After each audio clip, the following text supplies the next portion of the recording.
Welcome to the Rock Fight, where we speak our truth, slay sacred cows, and sometimes agree to disagree. This is an outdoor podcast that aims for the head. I'm Colin True, and today Kyle Frost is back to run through some recent headlines coming out of the outdoor industry. Kyle, how was your hut trip, man? I know you were up in the mountains last weekend. It was good. It was more of a ski tour to a hut and eat food and drink than it was a skiing hut trip. It's still a little low tide in the backcountry in Colorado right now, but it was still just as enjoyable. Let's go get drunk in a hut in the mountains versus getting drunk in our apartment kind of thing, or? Yeah, play some hearts, hang out, see some friends, but not. Let's avoid the incredibly shark-infested slopes outside. No broken ankles on this trip, I hope. No, too early in the season for that. All right, man. Well, so let's start with the topic today you wrote about last week for your website, hereandthere.club, and that's the recent story regarding the U.S. Forest Service and National Park Service proposing new guidelines for managing climbing in wilderness areas. The biggest impact of these guidelines being that fixed anchors are now considered prohibited installations in wilderness-designated areas, meaning that any new or replacement anchors will require what the National Forest Service is calling, quote, minimum requirements analysis before installing or replacing the anchors, and existing anchors in wilderness areas may be removed if they fly in the face of a seemingly subjective point of view rooted in, quote, wilderness character. And as I'm confusing myself reading this, when I first saw the story, I was confused. And your article actually helped to kind of clarify at least a little bit. So I guess let's just start with what brought this on. Like, what do we know about why this move was even made? At some point, there's a very reasonable side of this where climbing has mostly escaped a lot of regulation for a very long time, with regards to setting routes and bolts and that sort of thing. Because the outdoors is becoming increasingly more impacted, climbing is not immune to the reach of the government with regards to kind of managing visitation, managing recreation, and establishing new regulations for, how people set routes and bolts and that sort of thing. Because even if it is a significantly smaller impact in many ways than, maybe a couple thousand people on a hiking trail, bolt lines up a granite wall and climbers using that does have an impact. And it's kind of a slippery slope to say that, like, oh, but you can't see a bolt line. Like, you can, a trail is a mar on the landscape. Like, you can't see these 12 bolts in a wall for this sport route. And yes, that's true. There is still an impact for climbing, and it probably shouldn't be immune to some sort of regulation. Whether this is the right regulations are a totally different question. It's a little too late, though, right? I mean, a lot of these lines have been established for a long time. I mean, I understand the sort of exercise of like, well, should they be there? But the fact is, they are, and they do. People do use them. And I think that's where a lot of this subjectiveness and lack of clarity is cause for concern, because the way that the guidelines are worded leaves room for removing existing anchors and bolts if the local land manager deems that necessary. And it calls into question the ability to establish new routes. It calls into question the ability to place, bailout anchors and things like that people put up even on trad routes just for additional safety or protection, or the ability to safely bail off of a route. When there's that amount of confusion, it's not good for climbers. It's not great for the Park Service or the U.S. Forest Service. And I really don't think that the Forest Service has the capacity to manage climbing at this level of detail in an effective way. They just don't have the staff to do it or the expertise to do it. There's parks like Yosemite that have climbing rangers, and there's there's somewhat of a structure there to like. That's Yosemite. Make some decisions. Exactly, but that's Yosemite. Right. But when there's all this stuff in there that's leaving it up to individual regions and land managers as far as what the the end result or the end implementation of guidelines are, then, maybe if someone doesn't have the staff or doesn't like climbers, like which is a real thing. Like there are definitely people who feel like climbers are, have this dirtbag reputation and are somehow, less valid recreationalists than, the average hiker. If you got some sort of grudge against climbers, then they could be like, no, like we're going to chop all the bolts. And I don't think that's great or a solution. Well, I don't want to get on the path of like, which is more damaging. I do know that if you don't maintain a trail, it gets overgrown and goes away pretty quick, versus like we're talking about drilling holes into, the millions of years these faces took to form, that it's not going to grow back in if you take the bolts out. So that's kind of, it's like, hey, this problem exists, and maybe you didn't think of it before and you're thinking of it now. Well, too bad, it's already happened. I think the issue I have, and I don't think you're going to have really an answer as to why, is this sort of out of the blue. There's no context for why. Like, why all of a sudden did this happen? I mean, this happened when Justin Hausman was on a few months ago. We talked about a decision that came out of the Bureau of Land Management. They closed a bunch of off-road trails, vehicular off-road trails in Moab. And, of course, all the conservation folks were like, that's a big win. And it's just, there wasn't a lot of context as to why. It's like, it wasn't like, hey, these trails got overused, and now we need to like shut them down for a while so they can reestablish themselves, and then we'll reevaluate if we'll open them again. It was just like, no, we're closing them. And, then the off-road community's pissed off, and the conservationists, the wilderness people are like, oh my God, it's amazing. And I kind of see the same thing here. It's like, just out of the blue, there was no, hey guys, we've been talking about this forever, and here's our decision. It's just, oh, here's some new rules we made up about climbing in these wilderness areas. And like, it's like walking in, like dropping a bomb and walking out of the room, like what, why? Yeah. And a lot of people just see it as overreach by the Forest Service and National Park Service with regards to regulation. There have been some, mini steps along the way, especially in Yosemite. But again, with like a similar lack of clarity, like they implemented like a permit system that wasn't like truly a permit for big wall climbing that got a lot of uproar. And this is something I don't have the like full specifics on because I haven't dived into it, but I know as it exists currently, it's just a check-in, like no limitations. It's just like, hey, we want to know who's climbing. But I think the like behind the scenes of this is like, are you testing this to see if there's actually going to be a true permit system through like recreation.gov, heaven forbid, or something like that, to decide whether I can climb the nose today, which just flies in the face of how climbing like operates in general and would be not a great situation. Yeah. Like you said, I don't have a great answer for the why here. People like to reference that, like climbers leave trash and that sort of thing, which is true of any recreation. Yeah, everybody does. As someone leaves trash somewhere. I think a while ago they posted, the Forest Service or Yosemite or somebody posted about it, and they posted like a big pile of trash on top of El Cap. It turned out that pile of trash was from like the climber cleanup day. All the climbers, classic, which they hold annually in Yosemite.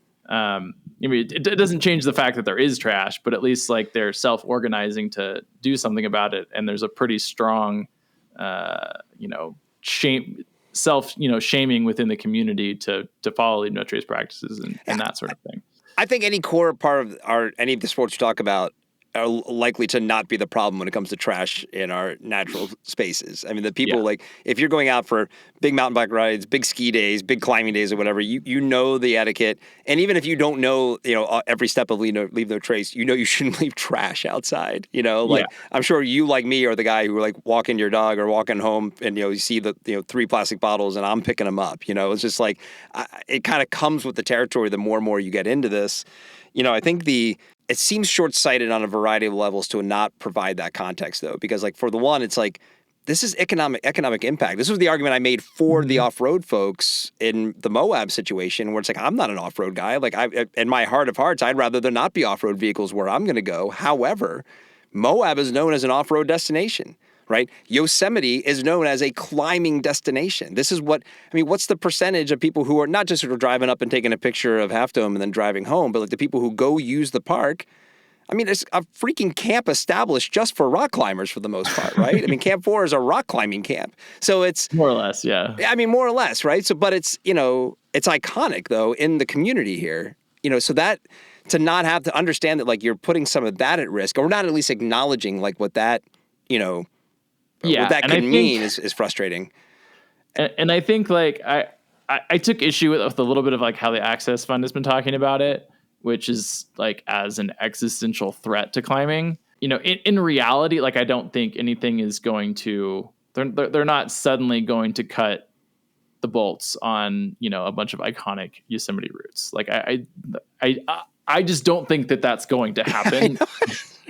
They'd have to send climbers up to do it. I mean, it's kind of like the way that the guidelines are worded just leaves so much room for interpretation that a lot of people, I think, are leaning on the side of being super concerned, because on that edge of things, there's just the potential for major changes to how climbing works and operates, and, for safety reasons and for growth and all of those kinds of things.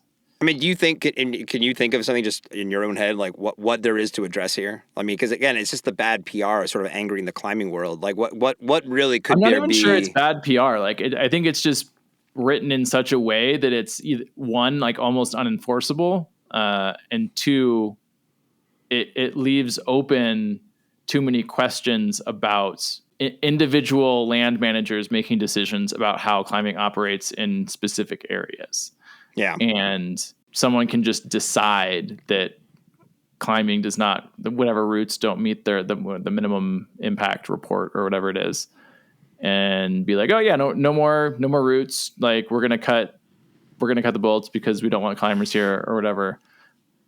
Like it just creates a patchwork that I don't think is a good idea. The Forest Service is already way understaffed, and introducing something that by its nature introduces a bunch of bureaucracy. If I'm like, hey, like this bolt is old and needs to be replaced.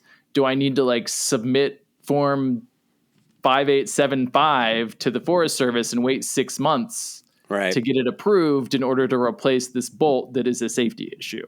And I think what happens is that climbers are going to replace those bolts regardless, entering just like a de facto state of, nothing has changed, but now you're not following regulations, which could give someone reason to cut things altogether. It's at best, even if someone from the Forest Service or whoever could come on right now and be like, hey guys, this is what we did. And you and I are both like, oh, that makes sense. You handled it really badly, in terms of like how you spoke about it. I think because it's a really good point, right? I mean, if we've learned anything, you take things away from people, there's usually a lot of pushback to that.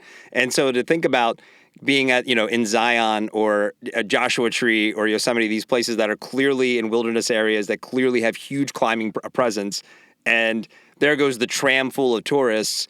And then here comes the ranger, like kind of because your point that you're not going to hire someone specifically for this and pay that person an annual salary and give them insurance and everything to like really manage this. So here comes the guy that has to like not only like show somebody where the trailhead to Angel's Landing is in Zion, but also to walk up to the person like rope chalking up and like next to a big wall and be like, hey guys, like you're not allowed to go up there. I mean, come on, like, what are we doing here? You know what I mean? It's just ridiculous. Yeah. So other than kind of what you just mentioned from the Access Fund, have you heard anything else out of the climbing community's response to this?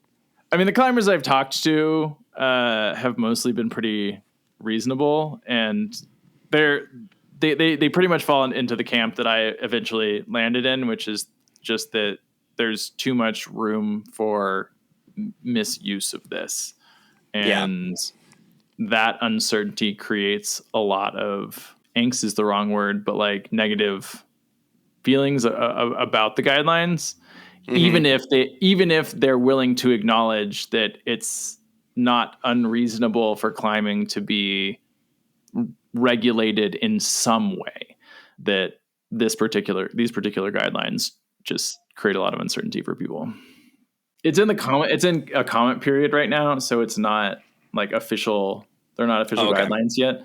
It's a 60-day comment period that runs out. I'm not exactly sure, so we'll see kind of what happens at the end of that. Well, we'll keep an eye on it in another edition of Frosty Field Reports that we have. Oh, God. A couple other things that were in the news this week that I wanted to get your thoughts on. We touched on last week. We touched on Strava last week as they added messaging to their platform.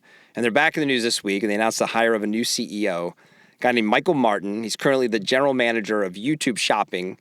And he's been in the technology, media, and retail space with a, quote, extensive experience leading product design, engineering, marketing, and business teams for top consumer and technology brands, end quote. He also spent time at Nike and was a product leader there responsible for the company's connected fitness portfolio, which are things like Nike Run Club, Nike Training Club, Nike Adapt, the Apple Watch, Nike Plus. It seems kind of like a natural move, a guy with a tech and athletic background. I'm just curious, kind of you being a tech and endurance guy, like what do you think would be enticing about running Strava or just the future of Strava in general? I think it's interesting. I mean, I think from a tech and product perspective, I think the hire makes a lot of sense. It seems like he'll be a good fit for where Strava's at right now. I think the most interesting thing is probably his commerce background and what that means for Strava moving forward as far as integrating. I mean, there's interesting things you could potentially do with regards to gear and purchasing through Strava. Like there's already a ton of information out there about, what bike you're riding, what shoe you're riding, how many miles you've run on it, all of that sort of information that I could see creating either some sort of marketplace or upsells or deals or, hey, your Hokas are almost run out. Like, do you want to buy another pair of Hokas? But I don't know. Like, I think Strava's at an interesting point where the stuff that people are asking for is getting increasingly more like detailed and sport specific, where people are arguing about like, I want more crazy, this super specific power meter graph or I mean, for me as a runner and, backcountry skier and, mountain biker, I don't really need anything else. Like I pay for it. I enjoy it. How many miles did I go? Yeah. I enjoy like seeing, like checking my performance on, various routes and that sort of stuff over time. But there's nothing I feel like I particularly need out of it right now. As you're talking, and I didn't think of it really when we talked about messaging last week, but as you're kind of describing this, and every app, it feels like since there have been apps, and since the advent of social media, and then the App Store becoming a ubiquitous thing in our life, everybody's like, oh, we're going to become the Facebook of this or the Amazon of that, or they're going to we're going to be the next thing to sort of revolutionize this category. And I don't know. I think like Strava actually is something that makes a lot of sense, frankly, like in terms of a community-based thing where you can communicate, shop, it's God, I hate to kind of think about it. Oh, streaming's another one, right? It's like, well, we'll have our own streaming service versus like just selling our content to Netflix, which would probably been a lot more profitable for you, right? Which would have been the right decision. But it's kind of the same thing here. But is this the one platform that could actually pull it off? I mean, they're certainly trying. I think I don't have any insight into their current product direction beyond messaging and that kind of stuff, but sure, I would not be surprised if they're working on some sort of marketplace. It just makes sense. Like you're already in there, especially if you're a dedicated user. Like you said, you're like, oh, my running shoes are up. Like, oh, look, I have a link to buy these here. Like we have a relationship with the Running Warehouse, whatever it is. Oh, okay, great. Oh, look, like Jim Walmsley just posted a video, and now it's like I'm linking it to all. As I'm doing all these things, all of these little options are there. This one actually kind of makes sense. It's not a new playbook, right? Like, yeah, totally. Every social network has done this at some point. Like Instagram added shoppable links, and right. has stores. TikTok has a store now. Facebook has marketplace. But I mean, I could see how listing my bike on Strava is, and everyone's locally connected, and there's we have messaging now. There's something like that could definitely work. But if you didn't put it on Strava, I promise you it still happened. Okay. It's okay, everybody. It doesn't happen, though. I didn't put a picture on Instagram and I didn't post on Strava. What am I doing with my life? You didn't create a snappy title and call it a mission instead of a hike. And I use my Garmin on my bike mostly, and then I won't sync it like with my phone for like 3 weeks, and then I will probably look at my Strava and be like, oh, it looks like I haven't done anything. Quick, I gotta sync it up. So funny. All right, man. Well, we'll keep an eye on that, and congratulations, I guess, to Michael Martin. We'll see how this all plays out. Last thing I want to talk to you about is last week, Gear Junkie, and not to beat up on Gear Junkie again on this podcast because we've done that a bit in the last few months, but they ran a sponsored piece, and they run a lot of sponsored pieces, but this one was supposedly written by AI. It was titled "How to Be a Rad Skier." It was brought to everybody by Pit Viper. And I'll put the link in the show notes if you haven't seen it. I encourage you to go read it. You definitely have been dabbling in some AI things yourself. Again, you have a tech background. I kind of look at this, and number one, I wasn't that impressed with what they wrote. I didn't think it was that interesting, which maybe that's the point because it's supposedly written by AI. I want to get your thoughts on it. My gut instinct was like, do they realize they're writing their own obituary? Because it's just like you're having AI generate something that looked like it pretty much belonged on Gear Junkie. But what were your thoughts about this? Yeah, I mean, I thought it was interesting. I personally thought it was like a total miss for Pit Viper, given that they have a pretty strong brand around being, kind of quirky and wacky and like totally outside of the box and, fuck you and we'll do whatever we want. And it was a little soft by their standards. Yeah, exactly. The article was ostensibly written by ChatGPT. I mean, it was clearly, I think they say in the article that this was written with the help of ChatGPT and, kind of curated around things. But like you said, I think what's kind of telling, or not telling, but unfortunate is like you're basically soft launching, doing this on a more regular basis, positioning it as like, oh, here we're being like subversive by like, doing this with Pit Viper and making it like a satire or a joke. But you read the thing and it's just like, I wouldn't be surprised if this showed up on any one of the 20 different, blog, outdoor blog things that publish 25 articles a day about nothing.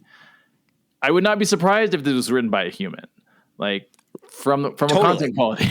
Yeah, no, it could have been that. It was maybe first draft of something that ChatGPT. And it's not limited. Out. This isn't limited to the outdoor industry. The travel industry does this a ton of like, 5 ways to have a great time on your, beach vacation or whatever. Like inadvertent. I mean, they've done similar things a couple times now. Gear Junkie, where with the AI generated stuff. Yeah, but like they did a thing with reviews where they like tried to review a stove with ChatGPT or something like that, and they did a thing with like AI generated gear predictions from like, I don't know, Midjourney or something like that. And I've written about it quite a bit as well, because I do think it's something that's just going to affect the industry. Of course.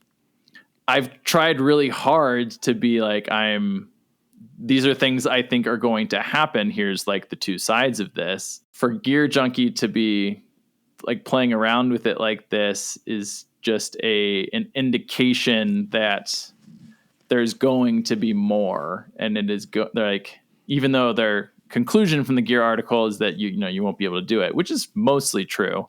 Like ChatGPT doesn't have information on gear that's not going to be released for 6 months. But they could do 90% of the work, and then a human can come in and add in the stuff that they don't know about. It's kind of infuriating. I mean, this is the second time now we've had this. You have the AI chatbot, podcast episode from outside. Justin, who comes on the show a lot, he always mentions that like there's just not a lot to talk about in the outdoors. I think it's a step further. I think the people who talk about the outdoors don't want to talk about a lot. And I think that we're talking, I'll mention it now, we're playing around as a satire piece for the Rock Fight website about doing kind of a funny AI-generated campfire story thing. And I'll announce that when it comes out. But it's also being done kind of as a satire for the over-vanillification of outdoor content. how easy it is to create stuff that with AI that looks like most of what comes out of the established outdoor media. And it's and I think that's the difference, right? Like AI cannot write the type of stuff that I write. It cannot make those connections. It does not make the predictions. It does not do the research, that sort of stuff. It can write listicles. It can write generic articles, and it's going to. Well, and look, Gear Junkie again. They're going to do it. Like, I'm sure there are good people working at Gear Junkie. I've met Steven a few times back in my corporate days. Great guy, But when I go onto your website, and half says sponsored content, like when you're clicking on a link, which I never feel good about clicking on something that says sponsored content, because I just feel like, oh, well, what is this? But fine, that's what you are. But that says to me, okay, this is curated. Everything on here is curated for a purpose. So why couldn't AI, based off what I just read on the article that you're playing up to be cheeky, which makes me, like I said, that's why I opened with, I feel like you're writing your own obituary here. Like this should. Well, I mean, you could go even further, right? Like the Arena Group just had a huge shakeup because it came out that Sports Illustrated has been doing this without telling anyone. And CEO got fired. Like they lost a shit ton of stock, like value. Like, and they were going so far as to like generate the article, and then the author that created the article was also artificially generated as, a fake profile picture, a fake bio, like the whole thing. And, that was a huge public, like, blow up in journalism and content and all of that kind of stuff. But don't tell me that any other site that relies mostly on generating as many articles as they possibly can to rank on SEO and to insert affiliate links and to satisfy sponsored content partners is thinking about this, because it's the most cost-effective way to do it. Yeah, and just creatively, like to your point about what this thing ended up being, like just to kind of focus on this specifically, man, this is Pit Viper. I feel like if Pit Viper comes to me and says, hey, man, I want you to do this thing for me, or I'm going to partner you on this thing, that's like a blank check to just be as edgy as you want to be. Like they should have gone so hard. That was the saddest thing for me. It was like, right? With Pit Viper, I just expect the stupidest, like weirdest, out of the box. I mean, maybe not like Liquid Death level, but like, some. For me, like, total miss on the content side. I agree with you, and just total miss of a brand move by Gear Junkie. Like, I just think this was not smart for what you do specifically, and what you're going to be compared against in the future. Not a good move. Anyway, man, that's all I got. Anything else you want to talk about? No, not right now. I'm ready to start slowing down a bit and kind of head into hibernation for the holiday season. So no, we'll wrap it up. We'll bring you back on in January with some hopefully some exciting new stuff to talk about. I do appreciate you, man, coming on again. Love having you on and talk about this. Keep up the great work on Here and There. It's I don't know. You're pushing it forward. We have lots of things to talk about, and your newsletter is proof of that. Great. Yeah. No, it's been really fun. All right, buddy. Well, hey, Happy New Year. We'll see you in January. Thanks. You too. Sounds good. All right, that's the show for today. Thanks as always to Kyle Frost for coming on. And if you liked what you heard from Kyle, you can find more of his writing and subscribe to his newsletter at hereandthere.club. Please subscribe and follow The Rock Fight wherever you get your podcasts. Hit us up on Instagram and Threads at _rockfight_ and send your emails to myrockfight@gmail.com. The Rock Fight is a production of Rockfight LLC. I'm Colin True. Thanks for listening. And here to take us out is Less Than Jake's Chris DeMakes with the Rock Fight fight song. We'll see you next time, Rock Fighters. Rock Fight.